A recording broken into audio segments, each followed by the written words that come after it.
Hello, hello. This is Chris with Executive Health Solutions. I wanted to explain a little bit about discs today. It's very common for people to be told that they have a herniated disc, a disc bulge, all kinds of degenerative disc disease, all these things. When you see these on MRI and on findings that you have a disc bulge, I just wanted to explain it so that it's not so scary. It can be very scary, actually. So what I'll do is I'm going to try to share my screen so you can see exactly what I'm looking at. Here we go, and then let's start with one of these pictures here. So here, if you can see, this is a good picture of a lumbar, which means low back joint. So you can see the bone, the part here. This would be the back, the part that sticks out the back that you can feel with your finger and the little bumps in the back. Here's the stomach or the front. A normal looking disc has these different layers. The outside layer here is called the annulus. This is like thick, ringed, cross-fibered dam that holds this nucleus or this goo in. So on imaging, what they're looking for is they're looking at this type of thing where there's been a tear or a defect either from long, overuse, with age. It could be a one-time thing with twisting or lifting or a motor vehicle accident. Something happened where there's a tear and there's a disruption in this natural part of the annular wall. Now, normally it's not all the layers. You see here, this outer layer is still intact. When the outer layer is still intact and this piece of disc material starts pushing out and occupying space it doesn't belong in, that's normally a very fixable and changeable injury. Now, what can happen is you can see here the yellow stringy deal is the nerve. So if this does put pressure on that nerve, you will feel pain not only in the back, but also possibly or probably, if this is being irritated, into a certain part of the leg, depending on what level where this disc injury is at. And I'll show you a picture of the different dermatomes so you can kind of see why that pain is very specific. It's just on the back of the leg. It's just on the side of the leg.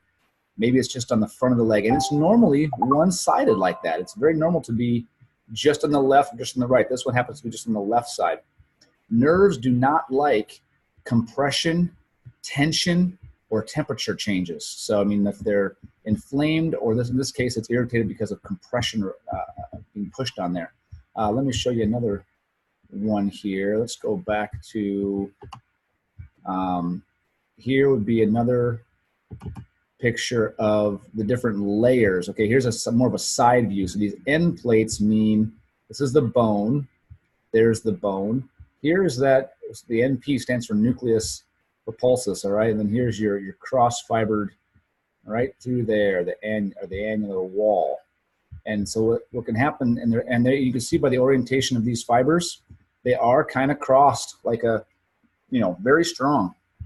But with age, sometimes you get little fissures or these things start to deteriorate and degenerate, or repeated posture, sustained movement, sitting all the time, being forward flexed all the time, poor posture can wear on these guys, and then that eventually starts to push into that spot. Let's move on to let's see if I can get this one a little bit bigger. If I can get him a little bigger, I can show you what I mean by those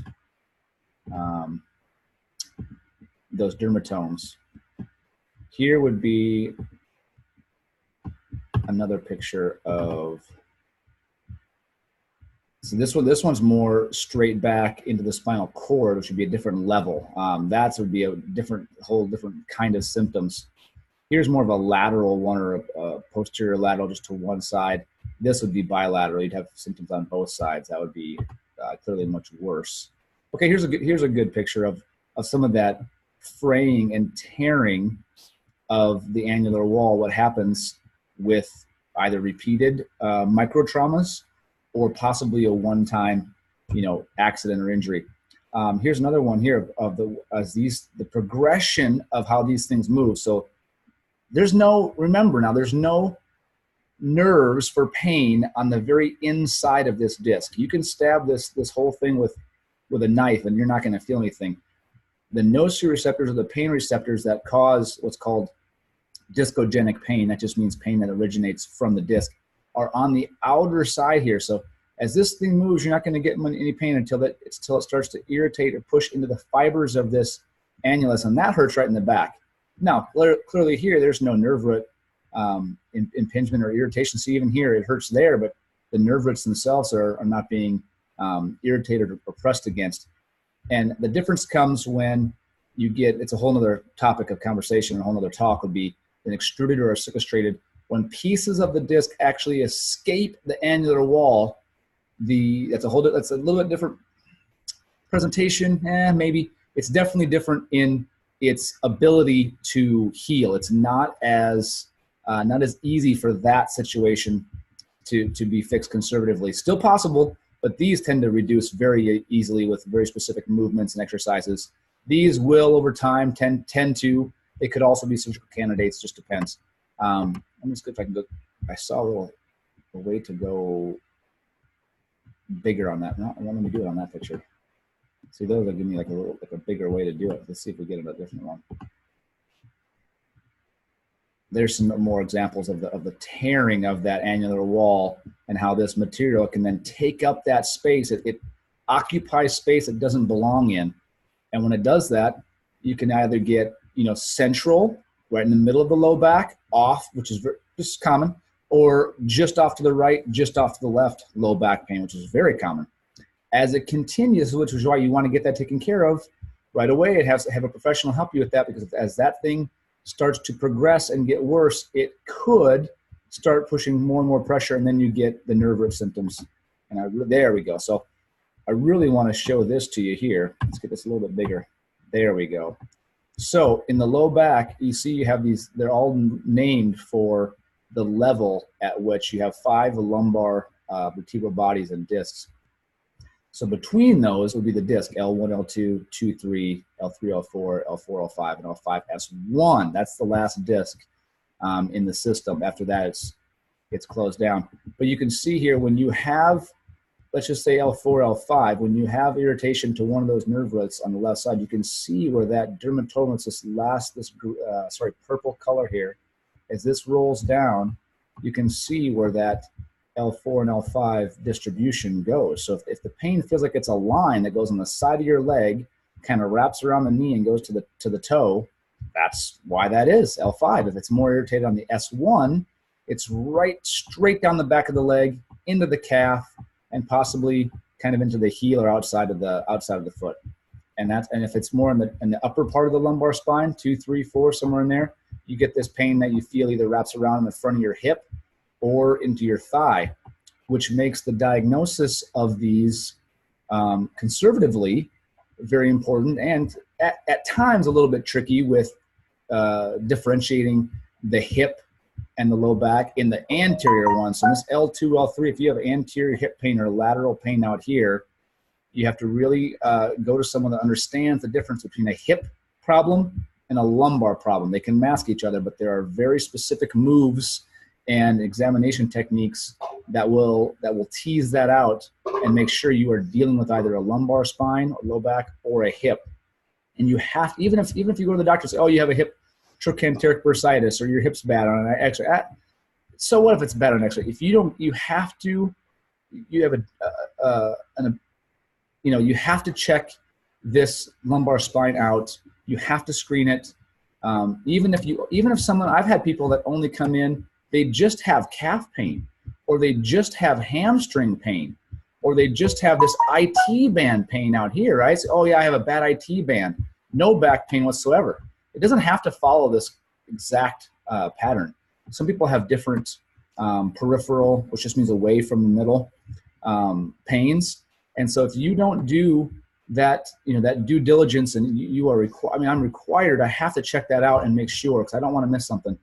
I've moved the lumbar spine or the low back around with people that just have hamstring pain, or just have IT pain, or just have calf pain. And every once in a while, a couple times a year, all of a sudden, you move them around there and that pain disappears. And the look on their face is like, but I was told I had this. How did that happen? Why did that happen? I have calf pain. How can I move my back and the pain is gone? And you have to explain to them that, that's from that little piece of disc. You feel the pain as a referred pain down into here, and that's why. But if you don't look at that, you'll miss those. And that is That's not good. You can't miss those. People have pain. There's a look at a healthy one right there.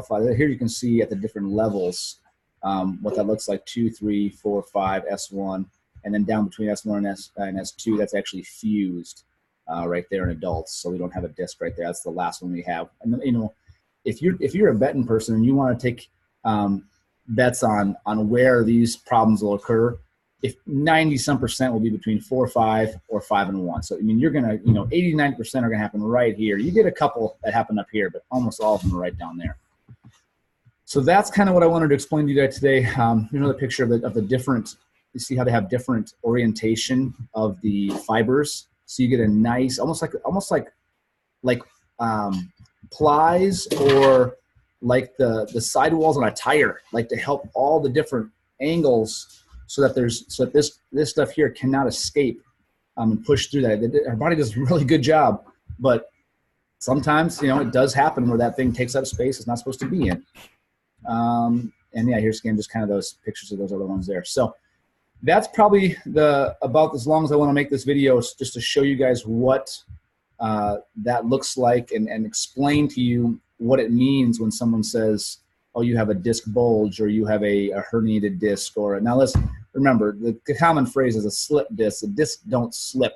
I mean, they can move and they can take up space, but there's no slippage involved. It's just kind of a misnomer. But if you have any other questions, please leave comments below in the description, or any questions you have, and I'll be happy to explain anything else that you had questions about. Thank you very much.